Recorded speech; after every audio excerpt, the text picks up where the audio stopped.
இந்த உலகத்திலே வாழக்கூடிய நாம் நாளை மறுமை நாளில்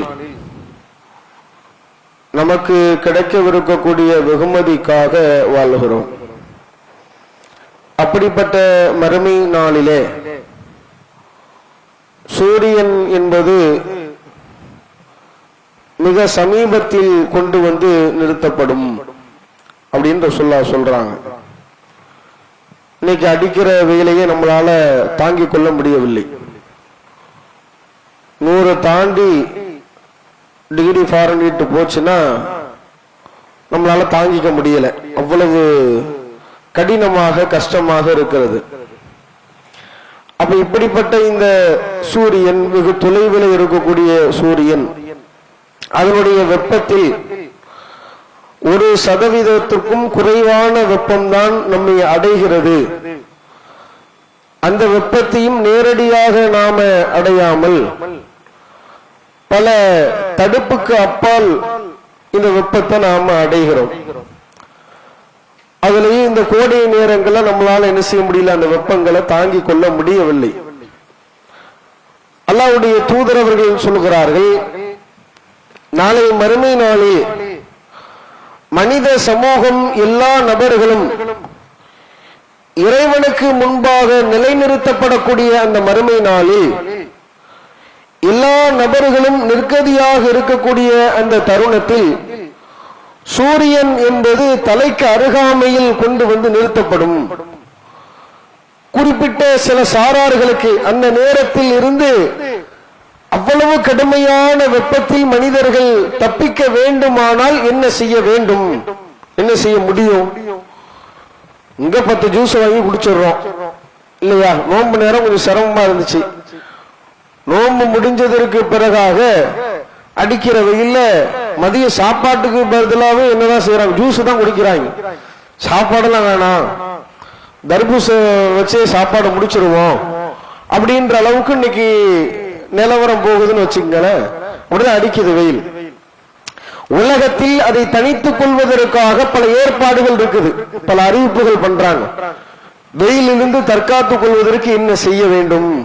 வெண்மையான ஆடை அணிங்க, முடிஞ்ச அளவுக்கு குடை கொண்டு செல்லுங்கள், கேப் போட்டு போங்க இப்படிலாம் சொல்றாங்க இல்லையா?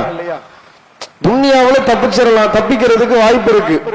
ஆங்காங்கே நிழல் குடைகள் இருக்கிறது, மரங்கள் இருக்கிறது. நமக்கு தேவையான வெப்பத்திற்குண்டான தடுப்புகளை நாம அமைத்துக் கொள்கிறோம். மறுமையில் அப்படியான ஏற்பாடுகளை நாமளா தேர்வு செய்து செல்ல முடியுமா? முடியாது. மறுமை நாள்ல அல்லாஹ்வுடைய தூதரவர்கள் சொல்கிறார்கள், அந்த நாளில் இறைவனுடைய அரிசியினுடைய நிழலை தவிர எந்த நிழலுமே இருக்காது என்று சொல்றாங்க. மறுமை நாள்ல லா வில்ல இல்லா வில்லுஹு, அல்லாஹ்வின் அரிசியினுடைய நிழலை தவிர எந்த நிழலுமே இல்லாத ஒரு நாள் வரும் என்று எச்சரிக்கிறார்கள். சூரியன் மிக சமீபமாக கொண்டு வரப்படக்கூடிய அந்த நிலையிலே மனிதர்கள் ஒவ்வொரு நபர்களும் தத்தமது பாவத்திற்கு ஏற்ப வியர்வையிலே மிதப்பார்கள். மக்களே புரிந்து கொள்ளுங்கள், அந்த நிலையிலிருந்து உங்களை தற்காத்துக் கொள்ள வேண்டுமானால் அல்லாஹ்வின் அரிசியினுடைய நிழலை தாண்டி வேற எந்த வழியுமே மனுஷனுக்கு கிடையாது. நினைச்சொன்ன போய் ஒதுங்கி நின்ற முடியுமா? அரிசியினுடைய நிழல்ல நிழலா இருக்கு, கொஞ்சம் இடம் இருக்கு, நம்ம போய் உட்கார்ந்துட முடியுமா, இருக்க முடியுமா? முடியாது. குறிப்பிட்ட சில சாரார்களுக்கு மாத்திரம்தான் அங்கே நிழல் கிடைக்கும். அதிலே ஒரு சாராராக அல்லாஹ்வுடைய தூதர் அவங்க சொல்றாங்க. பல பட்டியல அல்லாஹ்வுடைய தூதர்கள் நமக்கு தராங்க. கிட்டத்தட்ட 8 சாரார்களை ஹதீஸ்கள்ல இருந்து நம்ம பட்டியல் எடுத்துடலாம். அதுல ஒரு சாரார், அதான் நாம் இன்னைக்கு பார்க்க போகிற தகவல். என்ன சாரார்? ஒரு மனிதர், முஅல்லகுன் கல்புஹு முஅல்லகுன் ஃபில் மசாஜித், அவருடைய உள்ளம் பள்ளி வாசலில் பூட்டப்பட்டிருக்கும். எவ்வளவு அற்புதமான வார்த்தையை அல்லாஹ்வுடைய தூதர் அவர்கள் சொல்லுகிறார்கள் பாருங்கள். உள்ளத்தை கொண்டு பள்ளிவாசலை பூட்ட முடியுமா? அப்படி ஒரு பூட்டு இருக்குதா? நம்ம உள்ளத்தை கொண்டு பள்ளிவாசலை பூட்ட முடியுமாங்க? முடியாது. அல்லாஹ்வின் தூதர் அவர்கள் ஒரு இலக்கிய வார்த்தையிலே சொல்லுகிறார்கள், மறுமை நாளில் அல்லாஹுவின் அரிசினுடைய நிழலில் நிழல் பெறக்கூடிய சாரார்களில் ஒரு சாரார் யார் என்றால் பள்ளிவாசலில் அவருடைய உள்ளத்தை துளைத்த மனிதர், அவருடைய உள்ளத்தோடு பள்ளிவாசலில் கெட்டு போட்ட மனிதர் என்று அல்லாஹ்வுடைய தூதர் அவங்க சொல்றாங்க. இப்படி இருக்கக்கூடிய ஒரு சாரார் இருக்கிறார்களா என்கிற எண்ணம் நமக்கு ஏற்படலாம். இப்படி ஒரு கூட்டம் இருக்குமா? ஆம், இருக்கும். ஏன்? அந்த பள்ளிவாசலுடைய வெகுமதிகளை, நன்மைகளை, பள்ளிவாசல்களை நாம அருள் கொடைகளாக கருதி இருக்கிறோமா? இறைவனுடைய அருள் கொடைகள் பூமியில ஏராளமாக நிறைந்து வழிகிறது. அல்லாஹ் திருமறையிலே சொல்கிறான், இறைவனின் அருள்களை நீங்கள் என்ன நினைத்தால் உங்களால் எண்ணி முடிக்க இயலாது என்று அல்லாஹ் சொல்கிறான்.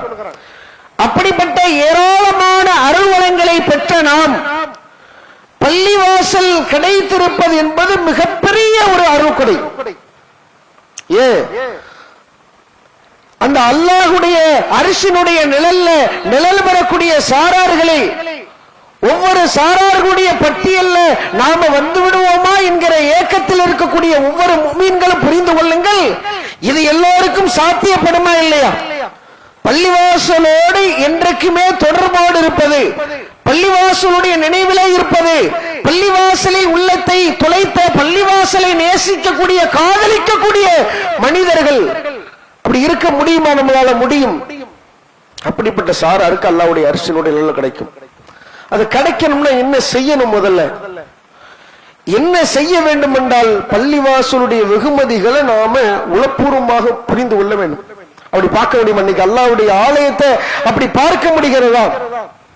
பள்ளிவாசலிலேயே கிடக்கக்கூடிய, பள்ளிவாசலை பற்றி யோசிக்கக்கூடிய, அதை பத்தி பள்ளியில இருக்கணுங்கிற எண்ணமாவது இன்னைக்கு வருதா? இப்பண்டா கலந்து போவோம் அப்படின்ற ஒரு சூழல் தான் இருக்குது. வளமையாக பள்ளியோடு தொடர்பு இருக்கக்கூடிய நபர்களும் கூட அவங்க வேலை முடிச்சுன்னா எந்திரிச்சு போய்கிட்டே இருப்பாங்க. பக்துக்கு வந்தமா தொழுதமா போய்கிட்டே இருப்பாங்க. பள்ளிவாசல்ல ஒரு ராகத்து இருக்கும், ஒரு மன அமைதி இருக்கும். பள்ளிவாசல்கள் என்பது எப்படிப்பட்ட இடம் தெரியுமா? எவ்வளவு நன்மைகளை நமக்கு வாரி இறைத்து அள்ளித்தரக்கூடிய நன்மைகளுடைய கசானா தெரியுமா? அப்படிப்பட்ட கசானாக்கள், இறைவனுடைய பொக்கிஷங்கள் நிறைந்து வழியக்கூடிய அற்புதமான இடம் அல்லாஹ்வுடைய ஆலயம். அதை இன்னைக்கு புரிந்து கொண்டவர்களாக நாம இருப்போம்னா அந்த ஏக்கம் நம்மிடத்தில் இருக்கும். எப்படி நமக்கு நம்முடைய வீட்டை பற்றியான ஏக்கம் நமக்கு இருக்கிறது, நாம் ரொம்ப பிரம்மாண்டமாக நினைக்கக்கூடிய, ஆசைப்படக்கூடிய இடங்களுக்கு சென்று விட்டு வந்து அந்த இடத்தை நினைத்து எப்படி நாம வருத்தப்படுகிறோம், இங்க இருக்க கூடாதா அப்படி நினைப்போம்ல. இந்த நேரத்திலையும் ஊட்டி கொடைக்கானல் போயிட்டு வந்த சகோதரர்கள் எப்படி நினைப்பாங்க? இந்த நேரத்தில் அங்க இருக்கலாம்ல, தொலைத்திருப்பார்கள். அந்த இடத்தை காதலிப்பார்கள், விரும்புவார்கள். ஏன்? அதனுடைய வெகுமதிகளை அறிந்திருக்கிறார்கள். உண்மையிலேயே பள்ளிவாசல் குறித்த, பள்ளிவாசலுடைய வெகுமதிகளையும் நன்மைகளையும் அறிந்த ஒரு மனிதர் அப்படித்தான் இருப்பார். எப்ப நம்ம பள்ளிக்கு போவோம், அல்லாஹ்வுடைய ஆலயத்தை எப்படி நாம அலங்கரிப்போம், எப்படி நாம அந்த ஆலயத்தை நன்மைகளால் அலங்கரிப்பது என்பதை யோசிக்கக்கூடியவர்களாக, சிந்திக்கக்கூடியவர்களாக இருப்பார்கள்.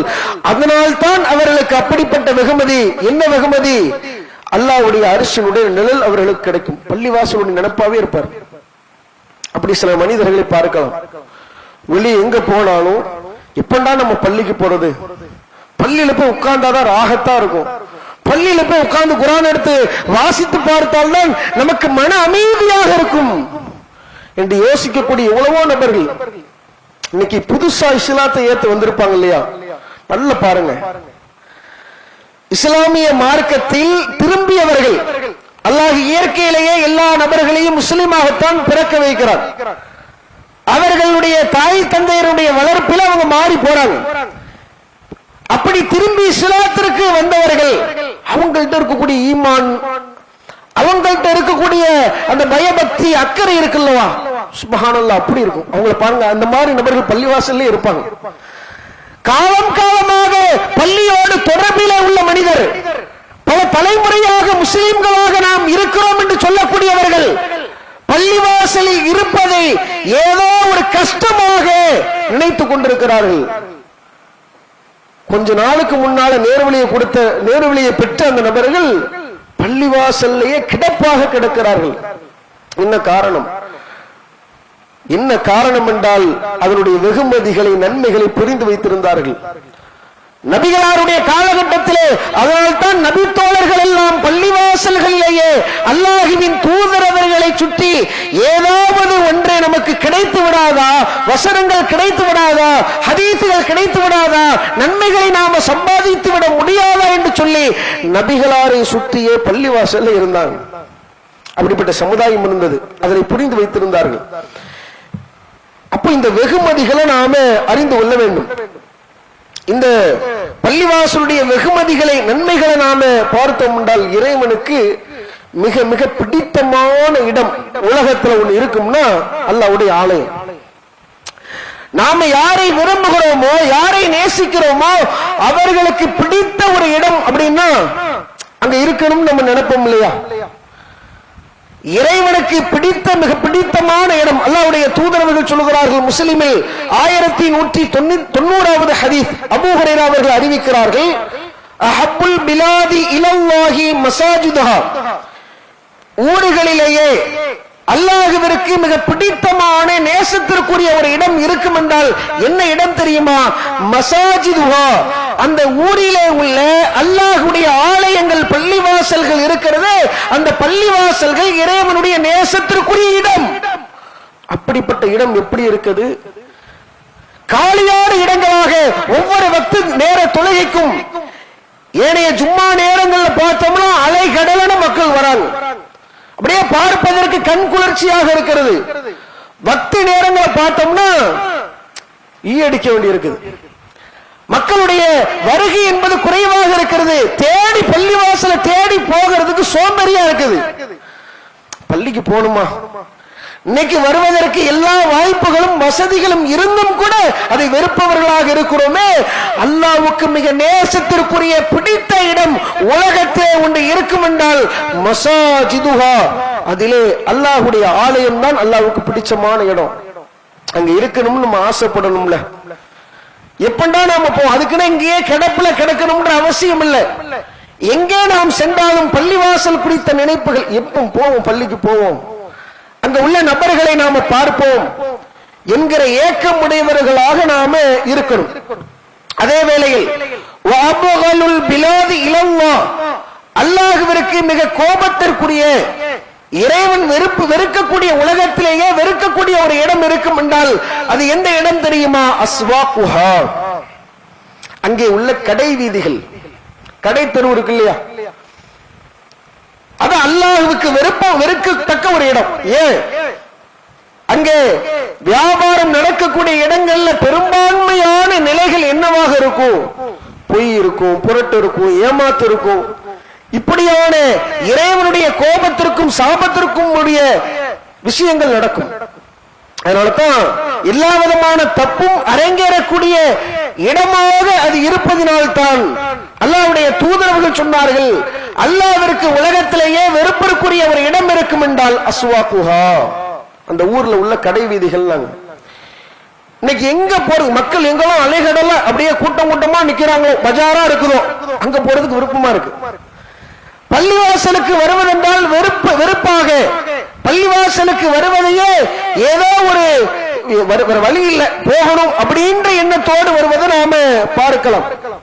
இன்னும் நாம் பார்க்கலாம். அல்லாஹ்வுடைய தூதர் அவங்க சொல்றாங்க, புகாரியில 662வது ஹதீஸ், மன் கதா இலல் மஸ்ஜிதி வராஹ, யார் பள்ளிவாசலுக்கு காலையும் மாலையும் வருகிறார்களோ, காலையும் மாலையும் பள்ளிவாசலுக்கு வருகிறார்களோ என்றார் ரசூலுல்லாஹ் சொல்றாங்கன்னா ஒரு இலக்கியத்துக்கு சொன்னது. எப்பமெல்லாம் அவர் பள்ளிக்கு வராரோ, அவர் அப்படி பள்ளிவாசலுக்கு வரக்கூடிய நேரம் எல்லாம் அவர் வரக்கூடிய வருகையினுடைய நேரம் எல்லாம் சுவர்க்கத்திலே குல்லமா கதா அவுராஹ, அவர் ஒவ்வொரு நேரமும் பள்ளிவாசலில் காலடி எடுத்து வைக்கக்கூடிய ஒவ்வொரு நேரமும் அவருக்கான சுவனத்தில் உள்ள ஆலயத்தை அல்லாஹ் அழகுபடுத்துகிறான். என்ன அர்த்தம்? எப்ப நம்ம பள்ளிவாசலுக்கு வரணும்னு ஆசைப்படுறோமோ, பள்ளிவாசலுக்கு வருகிறோமோ, வரக்கூடிய ஒவ்வொரு நேரமும் 5 நேர தொழுகைக்கு நீங்க பள்ளிக்கு வரீங்களா? அதல்லாத ஒவ்வொரு நேரங்களும் பள்ளிவாசலோடு தொடர்பில் இருக்கிறீர்களா?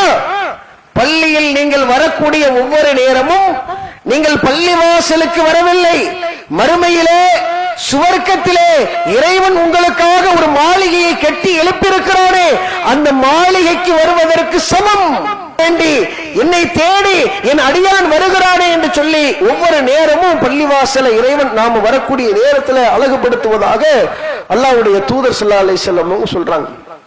அது அல்லாம பள்ளிவாசல்ல நாம வந்து இருக்கக்கூடிய நேரத்திலேயே அவ்வளவு நன்மைகள் நமக்கு கிடைக்கும்.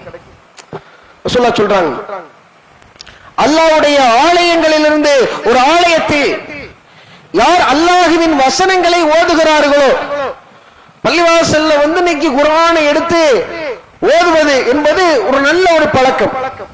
குர்ஆனை ஓதுனாலும் நமக்கு நிறைய நன்மை கிடைக்கும் இல்லையா? குர்ஆன் வசனங்களை எடுத்து ஓதும் பொழுது, ஹதீசுகளை எடுத்து புரட்டி பார்க்கும் பொழுது, மார்க்கத்தை தெரிந்து கொள்வதற்கு என்று நம்ம தனியாக நேரம் ஒதுக்க வேண்டிய அவசியமே இல்லைங்க. 5 நேரம் பள்ளிக்கு தொழுக வரும்ல, இந்த 5 நேரம் பள்ளிவாசலுக்கு தொழ வரக்கூடிய நேரத்திலே கொஞ்சம் முன்னால நாம வந்து எடுத்து குர்ஆன் வசனங்களை எடுத்து ஓதுறோம், ஹதீசுகளை எடுத்து புரட்டி பார்க்கிறோம், பல செய்திகளை நாம் அறிந்து கொள்ளலாம். அல்லாஹ்வின் தூதர்கள் சொல்கிறார்கள், அல்லாஹ்வுடைய வீடுகளில் இருந்து ஒரு வீட்டிலே யார் அல்லாஹ்வின் வசனங்களை ஓதுகிறார்களோ, வயததாரசூன பைனஹும், அவர்களுக்கு மத்தியிலே அதை பாடமாக்கி கொள்கிறார்களோ. அப்படிலாம் யாருமே பள்ளிவாசல பார்க்க முடியாது. பள்ளியில உட்கார்ந்து மனப்பாடம் பண்ணதை மாத்தி மாத்தி பேசிப்பாங்களா? அப்படிலாம் அந்த மாதிரியான பேச்சுகள் என்பது பள்ளிவாசலிலே குறைவாக இருக்கும். பள்ளியில வந்து இல்லாத விஷயத்தை பேசிட்டு இருப்பாங்க, ஒன்னத்துக்கும் பிரயோஜனம் இல்லாத விஷயத்தை ஆஹா ஓஹோன்னு உட்கார்ந்து பேசிக்கிட்டு இருப்பாங்க, புறம் பேசுவார்கள், அவதூறு பேசுவார்கள். அதெல்லாம் எப்பவுமே பேசக்கூடாது, பள்ளியிலையும் பேசக்கூடாது. உட்கார்ந்து தெரியுமா அங்க தெரியுமா அவனு அப்படின்னு அரை மணி நேரம் உட்கார்ந்து சபை எல்லாரும் சேர்ந்து மலக்குகள் கூடி இருக்கக்கூடிய நன்மைகளுடைய கேந்திரமாக இருக்கக்கூடிய பள்ளிவாசல் உட்கார்ந்து மற்ற நபர்களை பற்றி பேசுவதற்கா பள்ளிவாசல், அவதூறு பேசுவதற்கா பள்ளிவாசல், புறம் பேசுவதற்கா அல்லாஹ்வுடைய ஆலயம்? என்றைக்காவது நாம அந்த நட்பு வட்டாரத்தோடு பள்ளிவாசல் இருக்கும் பொழுது 4 வசனத்தை வைத்து பேசி இருக்கிறோமா? 4 வசனத்தை மாத்தி மாத்தி பாடம் பார்த்திருக்கிறோமா? அல்லாஹ்வின் தூதரவர்கள் சொல்கிறார்கள், யார் இப்படி யததாரசூன பைனஹும், அவர்களுக்கு மத்தியிலே பாடமாக்கி கொள்கிறார்களோ, மாற்றி மாற்றி பாடமாக்கி கொள்கிறார்களோ, அப்படிப்பட்டவர்கள் அவர்களுக்கு என்ன வெகுமதி கிடைக்கும் தெரியுமா? அவர்களுக்கு அல்லாஹ்வுடைய அருள்வளம் அவர்களை சூழ்ந்திருக்கும். வஹஃபத்துல் மலாயிகா, மலக்குகள் அவர்களை படைசூழ நின்று கொள்வார்கள். இறைவனுடைய அருள் அவர்களுக்கு நெருக்கமாக அவர்களை சுற்றி இருக்கும். அவர்களை விட சிறந்தவர்களிடத்திலே அல்லாஹ் அவர்களை பற்றி நினைவு கூறுவான். நாம உட்கார்ந்து குர்ஆன் வசனத்தை வாசிச்சா பாடம் பார்த்து கொண்டால் மலக்குகள் படைசூழ, நன்மைகளுடைய படைசூழ நாம் அந்த சபையில இருப்போம். இப்ப நம்ம மார்க்கத்தை பேசிக்கிட்டு இருக்கோம் இல்லையா? மார்க்கம் பேசக்கூடிய இந்த சபையாக இருந்தாலும் கூட இந்த சபையில மலக்குகள் நம்மை சுற்றி படைசூழ இருப்பார்கள். அல்லாஹ்விடத்தில் எப்படி பேசிக் கொள்வார்கள்? அல்லாஹ் எப்படி நம்மை பற்றி பேசிக் கொள்வான்? ஃபைமன் இந்தஹும், அவர் நம்மை விட சிறந்தவர்களிடத்திலே நம்மை பற்றி நினைவுபடுத்துவார். நம்முடைய ஒவ்வொரு நபருடைய பெயர்களையும் அல்லாஹ் நினைவுபடுத்துவான். நாம அல்லாஹ்வை பற்றி இங்கே படிக்கும் பொழுது, அல்லாஹ்வுடைய வசனங்களை ஓதி பார்க்கும் பொழுது ரப்பு நம்ம பேரை சொல்லுவான், இன்னும் அடியான பத்தியா அப்படின்னு கேட்பான். அப்ப இப்படி பள்ளிவாசல்ல நிறைய நன்மைகளை நாம் என்ன செய்யலாம்? கொள்ளையடிக்கலாம். அவ்வளவு நன்மையினுடைய கேந்திரமாக அல்லாஹ்வுடைய பள்ளிவாசல்கள் இருப்பதை நாம பார்க்கலாம். அதே மாதிரி இந்த பள்ளிவாசல்ல நாம வருகை தரக்கூடிய நேரத்துல நமக்காக துவா செய்யக்கூடிய மலக்குகள் பள்ளிவாசல்ல இருப்பாங்க. ஒவ்வொரு மலக்கு இருக்கிறாங்கல்ல, இறைவனுடைய மலக்குமார்களை நாம நம்பணும். பல மலக்குகளை அல்லாஹ் படைத்திருக்கிறான். இறைவனுடைய படைப்புகள்ல மிக பிரமிப்பூட்டக்கூடிய ஒரு படைப்பினம் மலக்குகள். அவங்களுடைய எண்ணிக்கையெல்லாம் நம்மளால கணக்கிடவே முடியாது. அவ்வளவு பிரம்மாண்டமான எண்ணிக்கை. அந்த எண்ணிக்கையை சுருக்க உங்களுக்கு சொல்வதாக இருந்தால்,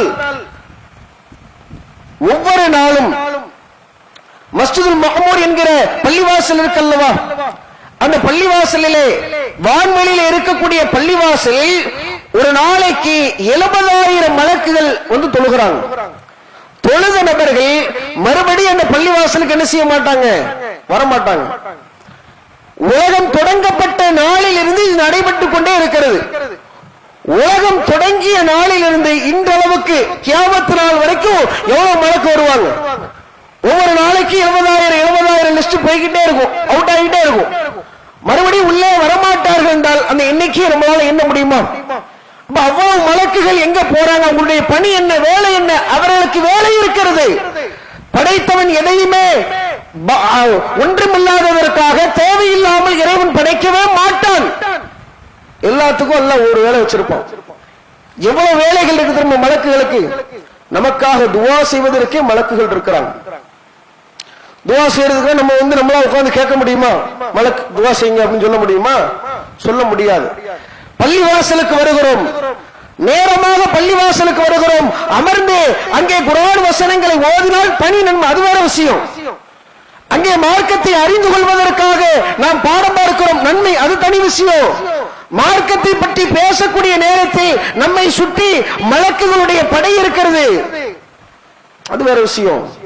நமக்காக துவா செய்யக்கூடிய, தொழுகை எதிர்பார்த்து நம்ம அமர்ந்திருப்போம்ல, அடுத்த தொழுகை எதிர்பார்த்து நாம் அமர்ந்திருக்கக்கூடிய வேளையில மலக்குகள் நமக்காக துவா செய்வார்கள். எப்படி? அல்லாஹும் மக்ஃபிர் லஹு, அல்லாஹும் மர்ஹம்ஹு, இறைவா இவர்களுக்கு நீ மன்னிப்பு வழங்குவாயாக, இவர்களுக்கு நீ இரக்கம் காட்டுவாயாக என்று சொல்லி மலக்குகள் என்ன செய்வாங்க? துவா செய்வாங்க. இப்படி பள்ளிவாசலை நாம் எடுத்துக்கொண்டோம் என்றால் இப்படி ஏராளமான நன்மைகளை நமக்கு வாரி இறைத்து தரக்கூடிய பெரிய பொக்கிஷமாக பள்ளிவாசல் இருக்கிறது. ஒவ்வொரு நேர தொழுகைக்கு பள்ளிக்கு வரும் இல்லையா, நீங்க பள்ளிக்கு வருவது ரொம்ப அபூர்வமான விஷயமா இருக்குது. ரசூலுல்லாஹ்வுடைய காலத்துல அருகாமையில வீடு இருக்கக்கூடிய பல நபித்தோழர்கள் வெகு தொலைவில் வீடை மாத்துறாங்க, நடந்து வராங்க. என்ன உங்க வீடு அங்கதானே இருந்துச்சு? இல்ல, அல்லாஹ்வுடைய தூதரவர்கள் சொல்லி இருக்கிறார்கள்.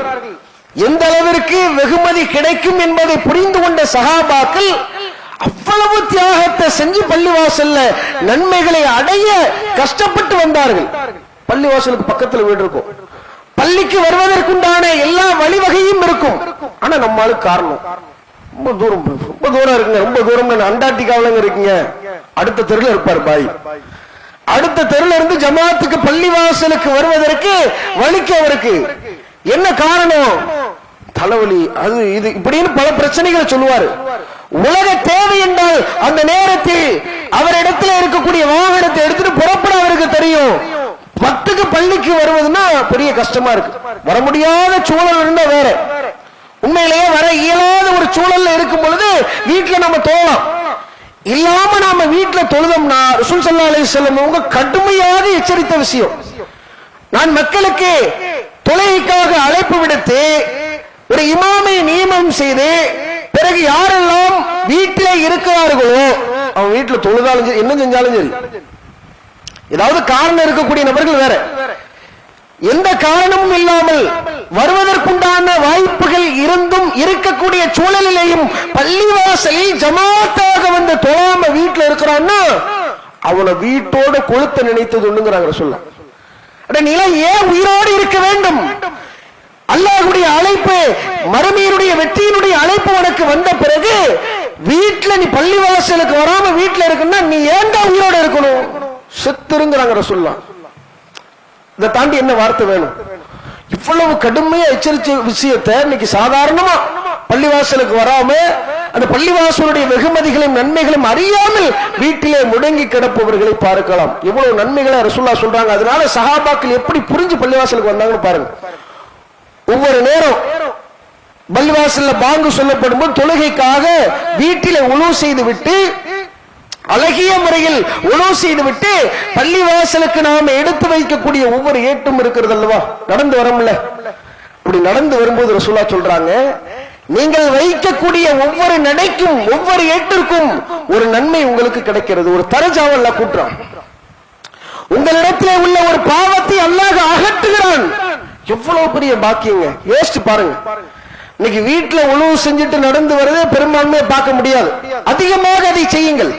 பள்ளிவாசலுக்கு தொழுகைக்காக பள்ளிவாசலுக்கு வருகிறீர்களா, பள்ளிவாசலில் ஏதாவது ஒரு நிர்பந்தமான சூழல்ல உணவு செய்யுங்க.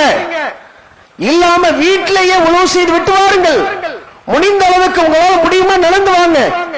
ஏன் அந்த அளவுக்கு வெகுமதி நன்மைகள் நாம் வைக்கக்கூடிய ஒவ்வொரு ஏட்டிற்கும் ஒவ்வொரு நன்மைகள் உயர்த்தப்படுகிறது, ஒவ்வொரு தீமைகள் நம்மை விட்டு அகன்று போகிறது. பக்கத்து தெருவில் இருக்கிறீங்களா, எத்தனை ஸ்டெப் நீங்க நடந்து வந்திருக்கீங்களோ அவ்வளவு நன்மை, அவ்வளவு தீமை இல்லாம போகுது. இப்படி பல வெகுமதிகள் சிறப்புகளை நமக்கு பெட்டித்தரும் மிகப்பெரிய பொக்கிஷமாக அல்லாஹ்வுடைய ஆலயங்கள் பள்ளிவாசல்கள் இருக்கிறது. அந்த பள்ளிவாசலோடு எப்பொழுது நாம தொடர்புல இருக்கிறோமோ, பள்ளிவாசலோடு நெருக்கமாக இருக்கிறோமோ, இறைவனுடைய நெருக்கத்தையும் இறைவனிடத்தில் உள்ள வெகுமதிகளையும் நாம பெறக்கூடிய மக்களாக இருப்போம். அப்படிப்பட்ட பாக்கியத்தை அல்லாஹ் ரப்பல் ஆலமீன் நம்மவர்கள் அனைவருக்கும் தந்தருள்பாலிப்பான் என்று கூறி எனது முதல் உரையை முடித்துக் கொள்கிறேன். அல்ஹம்துலில்லாஹி ரப்பில் ஆலமீன் வல் ஆகிபத்து லில் முத்தகீன் வஸ்ஸலாத்து வஸ்ஸலாமு அலா சய்யிதினா முஹம்மதி வ அலா ஆலிஹி வ ஸஹ்பிஹி அஜ்மஈன். அம்மா பஅத். எல்லாம் அல்லாஹ்வின் நல்லடியார்களே, நாம பள்ளிவாசலுடைய வெகுமதிகளை நன்மைகளை நாம பார்த்தோம். இப்படிப்பட்ட பள்ளிவாசலுடைய தொடர்பு என்பது அது பள்ளிவாசலை பராமரிக்கக்கூடிய விஷயத்திலையும் நாம கவனமா இருக்கணும். பள்ளியை பராமரிப்பதற்கு நாம அதற்கான ஆட்களை போட்டாலும் கூட ரசூல் ஸல்லல்லாஹு அலைஹி வஸல்லம் அவங்க ஒரு முறை பள்ளிவாசலுக்கு வராங்க. கிப்லா திசையில ஒரு எச்சிலுடைய கரை இருக்குது. ரசூலுல்லாஹ் கடுமையா கோபப்படுறாங்க.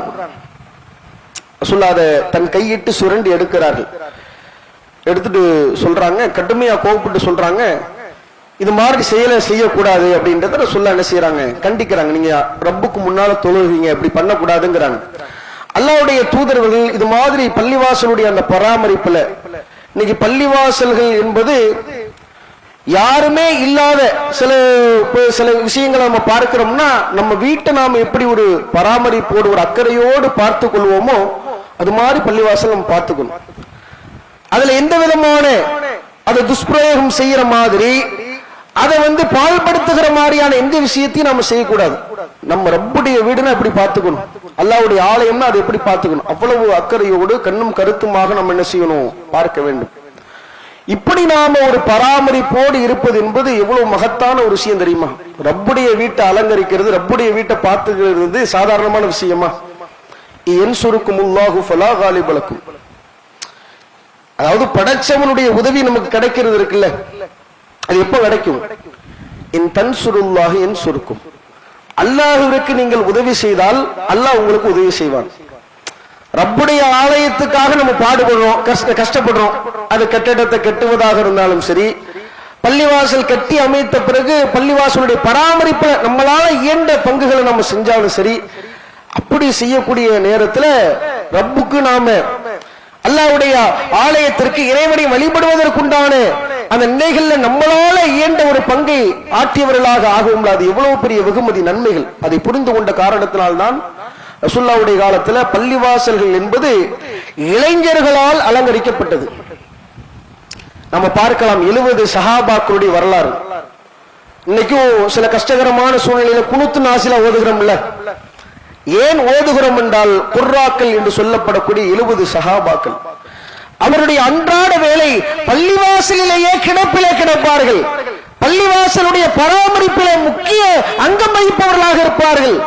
பள்ளிவாசலுக்கு வரக்கூடியவர்களுக்கு உணவு செய்வதற்கு தண்ணீர் இல்லை என்றால் வெகு தொலைவிலே பாடுபட்டு சிரமப்பட்டு தண்ணீரை எடுத்துக்கொண்டு பள்ளிவாசல் வைப்பாங்க, மக்கள் உணவு செய்யணும் குடிக்கணுங்கிறதுக்காக.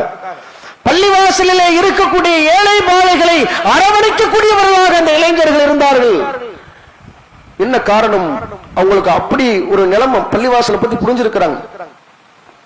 என்ன காரணம்? நபிகளார் சொன்னார்கள், 7 சாரார்களில் அல்லாஹ்வுடைய அரிசி பெறக்கூடிய 7 சாரார்களில் இளைஞர்களும் ஒருவர் என்று சொன்னார்களே. அப்படிப்பட்ட காரணத்தினால அவங்க பள்ளிவாசலோடு தங்களை ஆத்மார்த்தமாக இணைத்துக் கொண்டார்கள். இன்னைக்கு பள்ளியில் அப்படி சில இளைஞர்களை நம்ம பார்க்க முடியுது. பாருங்க, நேற்றைய தினம் பள்ளிவாசலுக்கு உள்ள வரோம் அவ்வளவு பசங்க, அவங்களுக்கு எல்லாம் அருள் புரியணும். இது மாதிரியான பள்ளிவாசலோடு தொடர்போடு இருக்கக்கூடிய இளைஞர்கள் இறைவனுடைய கிருபையினால் அல்லாஹ் சொல்லுகிறானே, அல்லாஹ்வுடைய தூதரவர்கள் சொல்லுகிறார்களே 7 சாரார்கள், அந்த 7 சாரார்களில் நிச்சயமாக மறுமையிலே இப்படிப்பட்ட நபர்கள் இருப்பாங்க. அப்படிப்பட்ட இளைஞர்கள் உருவாக்கணும். அதுல நாமும் நம்மால இயன்ற பங்கை அளிக்கணும். பள்ளி உள்ள வந்து பார்க்கும்போது அப்படி எல்லா வேலையும் பார்த்துக்கிட்டு இருக்கிறாங்க. என்ன காரணம்? ஒரே ஒரு அடிப்படை காரணம் தான். மறுமையில ரப்பிடத்துல நாம பெறக்கூடிய அந்த வெகுமதிக்கு முன்பாக எதுவுமே ஈடு கொடுக்க முடியாது. அதை புரிந்து அப்படிப்பட்ட ஒரு நிலைகள்ல அவங்க ஈடுபட்டாங்க. அது மாதிரி நாமளும் நம்மால இயன்ற அளவுக்கு பள்ளிவாசல்ல நம்ம எப்படி தொடர்பு படுத்திக் கொள்ள வேண்டுமோ, ஒவ்வொரு வக்து நேரத்துக்கும் கரெக்டா பள்ளிக்கு வரதா இருக்கட்டும், பள்ளிவாசலுடைய ஒவ்வொரு அங்கங்கள்லையும் நம்மளால இயன்ற நம்முடைய உழைப்பை பங்களிப்பை பள்ளிவாசலுக்கு நம்ம அல்லாஹ்வுடைய ஆலயத்துக்கு இறைவனுடைய பிடித்தமான அந்த இடத்திற்கு நாம செய்யணும். அதற்காக நாம முற்படணும். நிறைய நன்மைகளை பெறக்கூடிய நன்மக்களாக அல்லாஹ் ரப்பல் ஆலமீன் உங்களையும் என்னையும் ஆக்கி அருள்பாலிப்பாக என்று கூறி ஒரு முக்கியமான ஒரு அறிவிப்பு, அந்த அறிவிப்பை சொல்லி முடிச்சுக்கிறோம் இன்ஷா அல்லாஹ். இந்த வருடத்திற்கான நம்முடைய ஜமாத் சார்பாக சஃபியா இஸ்லாமிய கல்வியகம், அது அந்த கல்வியகத்தின் சார்பாக ஆலிமா வகுப்புகள் நடைபெற்று வருகிறது. எல்லாம் தெரிந்த விஷயம். 2022 ஆரம்பிக்கப்பட்ட இந்த கல்லூரி அல்லாஹ்வுடைய கிருபையினால பல ஆலிமாக்களை உருவாக்கி இருக்கக்கூடிய நிலைகளை நாம பார்க்கலாம். அந்த ஆலிமா வகுப்பிற்கான சேர்க்கை நடைபெற்று வருகிறது. 2024 to 25 கல்வியாண்டிற்கான சேர்க்கை நடைபெற்று வருகிறது. இன்ஷா அல்லாஹ் நுழைவுத் தேர்வு 8/6/2024 8/6/2024 நுழைவுத் தேர்வு நடைபெற உள்ளது. கல்லூரி திறப்பினுடைய தேதி 10/6/2024 10ஆம் தேதி 10/6/2024 கல்லூரி திறக்க உள்ளது. எனவே இந்த சஃபியா கல்வியகத்தினுடைய முன்பதிவு நடைபெற்றுக் கொண்டிருக்கிற காரணத்தினால யாரெல்லாம் உங்களுடைய பெண் பிள்ளைகளை சேர்க்க விரும்புகிறீர்களோ குறித்த நேரத்திற்குள்ள உங்களுடைய பெண் பிள்ளைக்கான அந்த அட்மிஷனை உரிய முறையில பெற்றுக் கொள்ளுங்கள். அதற்குண்டான நுழைவுத் தேர்வு 8ஆம் தேதி நடைபெறக்கூடிய காரணத்தினால துரிதமான முறையில் நிர்வாகத்தை தொடர்பு கொண்டு அதற்காக உங்களுடைய பிள்ளைகளுடைய பெயர்களை முன்பதிவு செய்து கொள்ளுங்கள். வாஹிரு தவானா அல்ஹம்துலில்லாஹி ரப்பில் ஆலமீன். அஸ்ஸலாமு அலைக்கும் வரஹ்மத்துல்லாஹி வபரகாத்துஹு.